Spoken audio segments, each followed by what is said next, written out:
The USS Audacity cut through the silent expanse of deep space, its hull gleaming under the cold light of distant stars. Inside, Captain Mason Graves stood on the bridge, his arms crossed tightly against his chest. The faint hum of the ship's systems was the only sound as his crew monitored their stations. The signal had come without warning, a series of repeating pulses that defied conventional explanation. Graves was no stranger to anomalies, but this one was different. It was deliberate.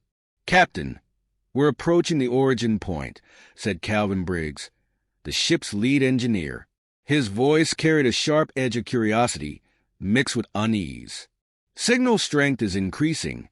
Any luck decoding it, Dr. Keene?" Graves asked, turning toward the linguist. Dr. Samuel Keene, a wiry man with perpetually furrowed brows, shook his head. "It's not like anything I've seen before. It's not just a language. It's layered, almost like it's meant to exclude anyone who can't think in a certain way." He hesitated. "It feels like a challenge." Graves frowned. A challenge or a trap? He didn't like puzzles without clear stakes. "Sergeant Carter, status on tactical readiness?" Nate Carter, the Marine commando in charge of the ship's security, stood at attention near the door. "Weapon systems are online, and the team's ready for anything. But I've got a bad feeling about this, Captain." Graves smirked grimly. "You're not paid to have good feelings, Sergeant." The crew laughed, a brief, nervous ripple that quickly faded. The atmosphere on the bridge grew tense as the Audacity closed in on the source of the signal. The beacon came into view, a towering spire of obsidian-like material suspended in the void. It pulsed with an eerie, rhythmic light that seemed to sync with the ship's instruments, causing minor fluctuations in the systems. "Scan it," Graves ordered. "Already on it," Briggs replied, his fingers dancing across his console. The results appeared on his screen, and his expression darkened. "That thing's giving off more energy than a fusion reactor. It's ancient, but it's active. No signs of wear, no degradation." Keene leaned forward, his eyes narrowing. "It's transmitting something new. Shorter bursts, higher frequency." Before anyone could react, the ship shuddered violently. The lights flickered and a deep, resonant hum filled the air. "Report," Graves barked. Briggs cursed under his breath. "Systems are being overridden. Whatever that thing is, it's..." A blinding flash of light enveloped the ship, and suddenly the Audacity was surrounded. Dozens of biomechanical drones emerged from the darkness, their sleek, insect-like forms glinting as they swarmed toward the vessel. "Battle stations," Graves shouted. The bridge erupted into controlled chaos as the crew scrambled to respond. Carter's voice boomed over the intercom, directing his Marines to defensive positions. The ship's weapons fired sporadically, targeting the drones as they darted and weaved like predators closing in on prey. "Shields are failing," Briggs called out. "We're taking hits on all sides." Graves gritted his teeth. "Keene, can you shut that thing down?" Keene's hands trembled as he worked furiously at his console. "I can try, but I'll need time."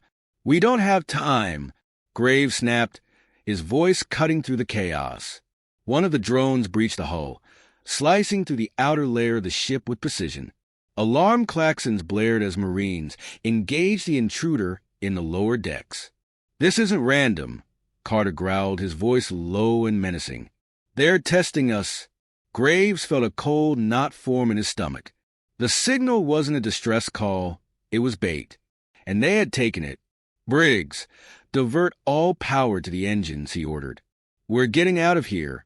"It's not that simple, Captain," Briggs warned. "The beacon's messing with our systems. We're barely holding together." Graves slammed his fist against the console. "Then make it simple. Get us clear." Keene's voice cut through the din weight. "The signal, it's changing. I think I can disrupt it." "Do it," Graves said without hesitation. Keene tapped furiously, his mind racing as he deciphered the alien patterns. He wasn't certain it would work, but certainty had no place in survival. As he input the final command, a high-pitched tone reverberated through the ship, followed by a brief, deafening silence. The drones faltered, their movements erratic. One by one, they powered down, drifting lifelessly into the void. "Keen, what did you do?" Graves asked, his voice a mix of awe and suspicion. I think I sent a countersignal," Keen replied, his hands still trembling. It disrupted their network.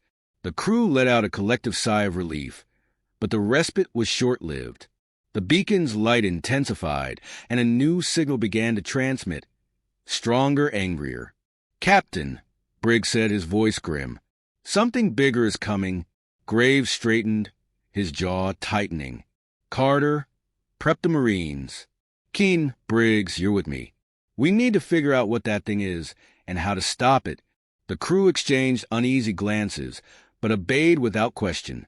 As they suited up for the mission ahead, the Audacity drifted closer to the beacon, its ominous glow a stark reminder of the danger they faced.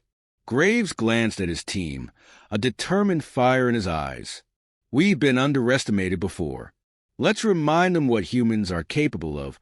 The crew nodded, their fear giving way to resolve. Together, they would confront the unknown, adapting as they always had.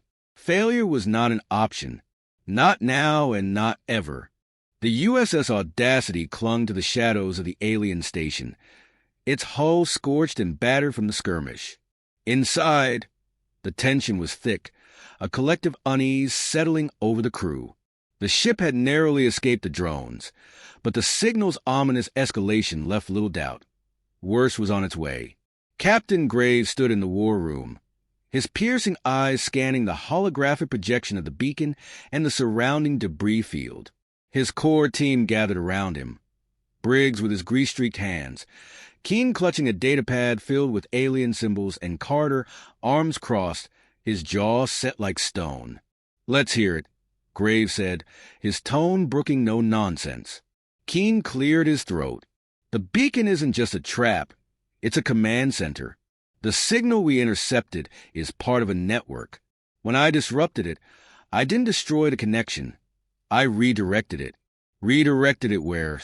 Carter asked, his voice sharp. Keen hesitated. "To something larger. The signal wasn't just summoning those drones. It was communicating with a mothership. I don't know how far it is, but it's coming." Graves leaned over the table, his fingers splayed across the cold surface. "How much time do we have?" "Hours, maybe less," Briggs said, his expression grim. "If that thing's anything like its drones, it'll be packing enough firepower to turn us into space dust." "Noted," Graves replied. "So, what's our play?" Silence settled over the room, broken only by the faint hum of the ship's failing systems.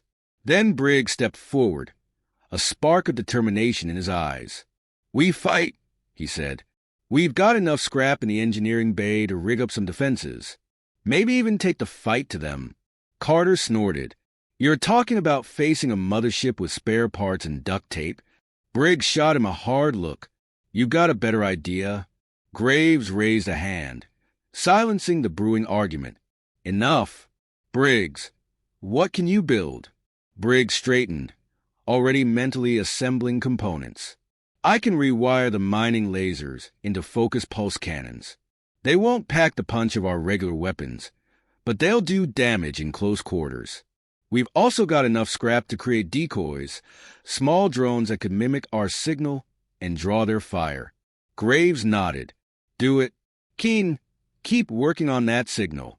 If there's a way to shut that beacon down permanently, I want to know it. Carter, I want your team prepped for boarding maneuvers. If we can't destroy the mothership from here, we'll take the fight to them." Carter grinned, a predator's glint in his eyes. "Now you're talking, Captain." Hours blurred as the crew worked tirelessly. The engineering bay became a hive of activity, sparks flying as Briggs and his team repurposed tools and components into makeshift weapons. In the armory, Carter drilled his Marines, pushing them to their limits in preparation for the battle ahead. Keen, isolated in the comms room, pored over alien data, his mind a whirlwind of calculations and translations. Graves moved between the teams, his presence a steadying force. He knew the odds were stacked against him, but he also knew his crew. They were scrappy, resourceful, and unyielding. If anyone could pull off the impossible, it was them. "Captain, we've got something." Keen's voice crackled over the intercom. Graves hurried to the comms room, where Keen was surrounded by screens filled with alien script. "What is it?" Graves asked. Keen pointed to a series of symbols. "The beacon signal isn't just a call. It's a map. It's broadcasting coordinates to a central hub, likely the mothership's core. If we can infiltrate it, we might be able to overload their systems and shut everything down." Graves studied the data, his mind racing. "Can you guide us in?" Keen nodded. "It won't be easy, but yes." Graves clapped him on the shoulder. "Good work. Let's get ready." As the crew assembled in the hangar bay, Graves addressed them, his voice firm and resolute. "This isn't just about survival," he said. "That beacon wasn't meant for us, but we answered anyway. We're here because we're not afraid to face the unknown. And now, we have a chance to do more than survive. We can fight back. We can win." The crew erupted in cheers, their fear transformed into fierce determination. The Audacity launched its decoy drones, sending them scattering into the debris field. As expected, the incoming drones diverted, chasing the false signals. The crew watched from the bridge as the enemy forces thinned, creating a narrow window of opportunity. "Let's move," Graves ordered. The ship accelerated toward the beacon, its makeshift pulse cannons firing in short, precise bursts. The remaining drones swarmed, but the crew held their ground, their improvised defenses proving surprisingly effective.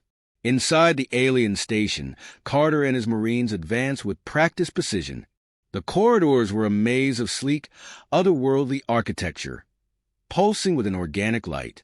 The air was thick with tension as they encountered sporadic resistance, more of the biomechanical drones, their movements eerily coordinated. "Stay sharp," Carter growled, leading the charge. At the station's core they found it, a massive, glowing interface covered in alien runes.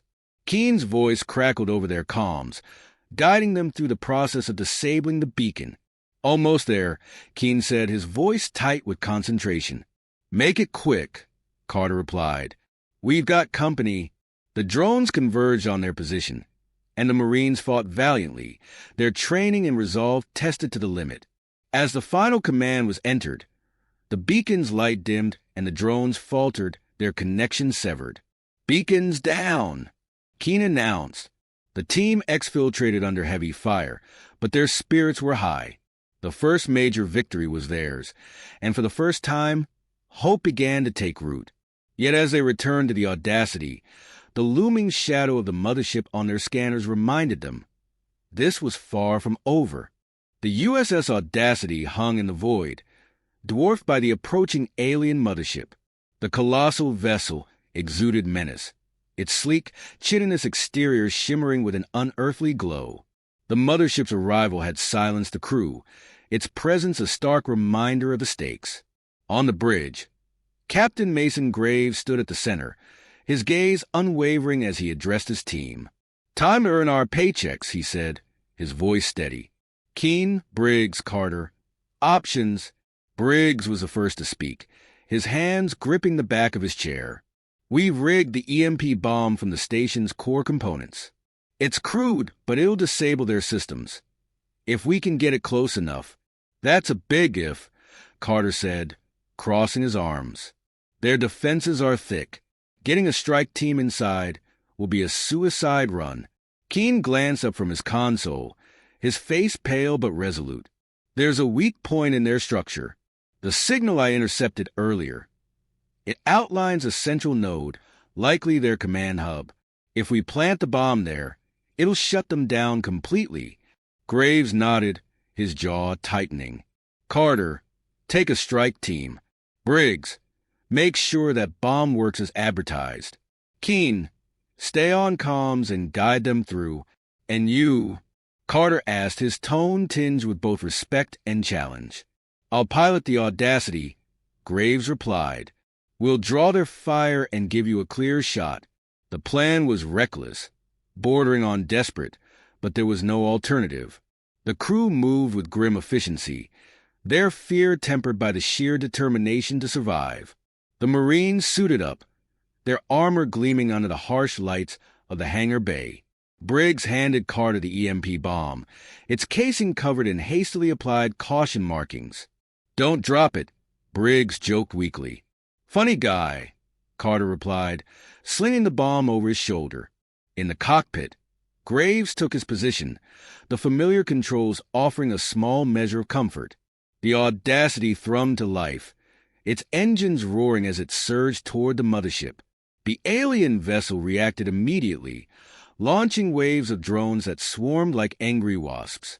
"Hold steady," Graves muttered, maneuvering the ship with surgical precision. The newly rigged pulse cannons fired in rapid bursts, scattering the drones and buying precious seconds. Inside the mothership, Carter's team advanced through the labyrinthine corridors, the EMP bomb strapped to his back. The air was oppressive, thick with the hum of alien machinery. The Marines moved silently, their training evident in every step. "Keen, we're in," Carter said over the comms. "Good. You're 2 levels away from the node," Keen replied, his voice steady despite the chaos surrounding him. The team pressed on, encountering resistance in the form of biomechanical guards. The creatures were faster and more aggressive than the drones, but the Marines fought with brutal efficiency. Carter led the charge, his shotgun barking as he cleared a path forward. "Keep moving," he shouted, his voice a rallying cry. Back on the Audacity, Graves struggled to maintain the ship's defenses. The drones were relentless, each hit rattling the hull and dimming the lights. Briggs worked frantically in engineering, redirecting power to critical systems. "Captain, we're losing shield integrity," Briggs warned. "Just a little longer," Graves replied, his voice calm despite the chaos. Inside the mothership, Carter's team reached the command node. The structure was massive, a pulsating sphere of light and energy that radiated alien power. "Keen, we're here," Carter said. "Plant the bomb at the base," Keen instructed. "You'll need to activate it manually." Carter nodded, setting the bomb in place. As he worked, the alien guards converged on their position, their screeches echoing through the chamber. "Cover me," Carter barked, his Marines forming a defensive perimeter. The firefight was brutal, each Marine fighting with everything they had. "Bombs set," Carter shouted, his voice triumphant. "Detonation sequence initiated," Keen confirmed. "You've got 90 seconds to get out of there." The team began their retreat, but the aliens pursued relentlessly. One by one, the Marines fell, their sacrifices buying precious seconds. Carter led the survivors back to their entry point, his breath ragged but his resolve unbroken. On the Audacity, Graves watched the countdown tick away. The mothership's weapon systems had locked onto them, and the ship shook violently as it absorbed the onslaught. "Briggs, give me everything you've got," Graves ordered. "With pleasure," Briggs replied, rerouting power to the engines. The Audacity surged forward, drawing the mothership's attention and giving Carter's team their opening. Inside the mothership, Carter and the last of his team dove into the escape pod. The door sealed and the pod launched just as the EMP bomb detonated. A wave of energy rippled through the mothership, its lights flickering and its drones collapsing mid-flight. The Audacity veered away as the alien vessel began to implode, its structure unable to withstand the cascading failure. In the silence that followed, Graves exhaled slowly. "Status? Pod's on its way back," Keen reported. "Carter made it." Graves nodded, a rare smile tugging at his lips. "Good. Bring them home." As the escape pod docked, the surviving Marines stepped out, battered but alive. Carter handed Briggs the empty bomb casing with a smirk. "Told you I wouldn't drop it." The crew erupted in laughter, a sound that carried relief and camaraderie. They had faced the impossible and survived. Graves stood on the bridge, staring out at the debris of the mothership. The beacon was gone, the threat neutralized, but he knew this wasn't the end. "Keen, Send a message to Earth, Graves said. Tell them what we found. Tell them to be ready. As the Audacity set course for home, the crew gathered in quiet celebration. Their bond forged in the crucible of battle. Humanity had answered a call not meant for them, and proved they were not to be underestimated.